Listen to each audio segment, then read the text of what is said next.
Bonjour à tous, nous voici le samedi 15 août. Bonne fête de l'Assomption. Bonne fête à toutes celles et ceux qui portent le beau nom de Marie. À tous ceux aussi qui, dans ce jour, portent le nom de Hyacinthe, de Tarcisius, l'apôtre de l'Eucharistie, et le prénom aussi d'Alfred. Chantons avec Marie le Magnificat. Entrons dans le mystère de l'union entre Marie et son Fils au ciel. Nous croyons que Jésus ne peut rien refuser à celle qui ne lui a rien refusé, puisqu'en disant oui à l'Annonciation, elle est devenue la mère de celui à qui seul Dieu le Père dit « Tu es mon Fils ». Elle a dit « Tu es mon Fils aussi ». Tu es mon Fils bien-aimé, en qui je trouve ma joie. Toute la vie de Marie a été tendue vers la réalisation de la promesse faite à nos pères en faveur d'Abraham et de sa race à jamais.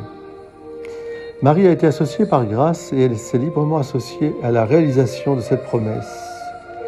Le chœur des anges se réjouit de voir Marie au ciel et chante sa gloire. Vous savez, dans beaucoup d'églises, Marie de l'Assomption est représentée avec les anges qui l'entourent, montant avec son corps et son âme au ciel, comme Jésus lui-même est monté aussi au ciel. C'est la fête de l'Ascension. Ici, nous fêtons l'Assomption de Marie. Elle a été associée, Marie, par grâce, et elle s'est librement associée à la réalisation de cette promesse. Car si le Christ est la tête et monté au ciel, si Marie est comme le prémisse de cette humanité rachetée dans le Christ Jésus, combien nous aussi nous serons associés à cette résurrection des corps à la fin des temps. L'œuvre de Dieu se poursuit dans les générations et Marie intercède pour tous ceux et celles qui cherchent à vivre devant Dieu.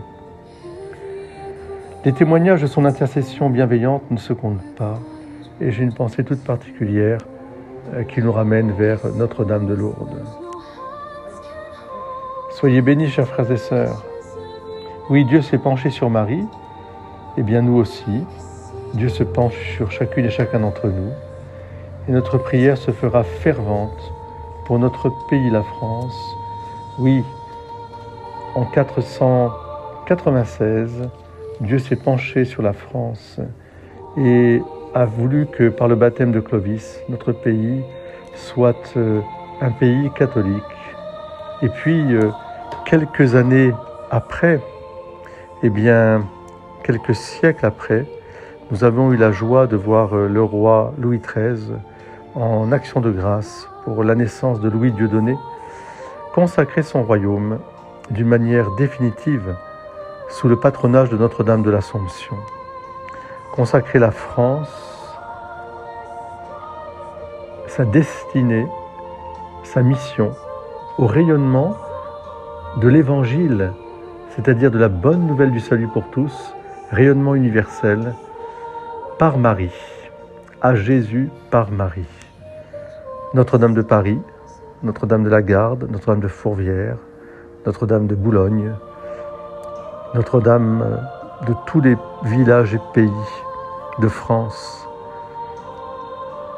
Que partout se lèvent les processions, que partout s'élèvent les cantiques et les actions de grâce, que partout s'élèvent les Ave Maria, avec le cœur des anges. Belle fête de l'Assomption à vous tous.